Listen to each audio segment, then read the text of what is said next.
Bonjour à tous, au sommaire de ce nouveau numéro de Madewis On TV, coup de projecteur sur un club de football des Yvelines en région parisienne, en passe de réussir son pari où l'état d'esprit des joueurs passe avant le sportif.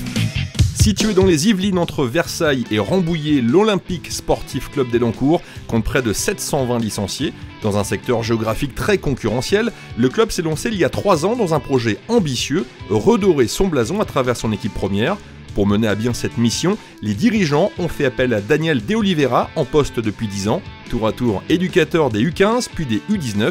Il est aujourd'hui à la tête de l'équipe Fagnon. Alors on a voulu lancer un projet sur 3 ans, parce qu'on s'est rendu compte qu'à Elancourt n'était pas à notre place, et justement qu'on avait des joueurs qui freinaient l'avancée du club.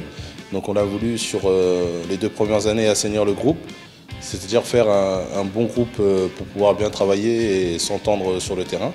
Et la 3e année, essayer d'aller chercher une montée ou un bel objectif, c'est-à-dire une belle place en championnat.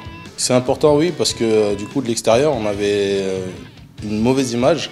Donc c'était important de pouvoir améliorer cette image pour pouvoir faire venir d'autres joueurs au sein du club et en même temps garder nos jeunes qui veulent évoluer dans le club. Après des débuts prometteurs, des complications sont venues perturber la cohésion du groupe, mais Daniel De Oliveira a toujours trouvé la solution. On a pris un peu la grosse tête, on n'avait pas forcément les joueurs avec une attitude mentale correcte. Donc ce qui a fait qu'on était bien parti et on a chuté parce que le mental n'y était pas et l'attitude aussi.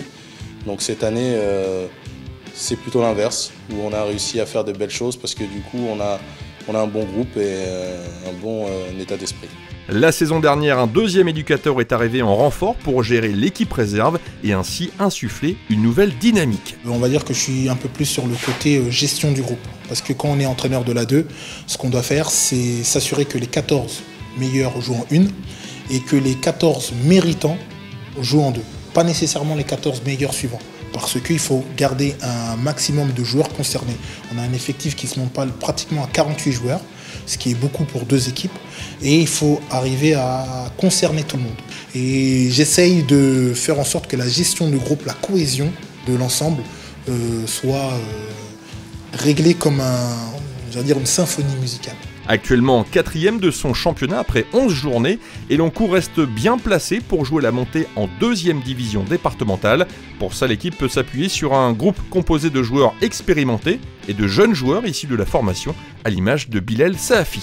On a l'impression que c'est une famille en fait, on se connaît tous, on connaît les coachs depuis tout petit, on a grandi ensemble, des amis qui nous suivent dans les mêmes catégories. Donc c'est ce qui me plaît le plus dans ce club et c'est ce qui fait que j'ai envie de m'investir ici encore et encore. On a tous un devoir de confirmation, autant les coachs que les joueurs, donc on s'investit tous. On s'investit aux entraînements. Cette saison, ça avance un petit peu mieux que l'an passé pour la demi-saison. On est 4e maintenant avec un grand nombre de victoires, avec quelques erreurs de parcours. Évidemment, ça doit arriver. Mais aujourd'hui, on est 3e sur 12. Il nous reste la moitié des matchs. Donc l'objectif c'est la montée, de tout gagner, essayer de tout gagner.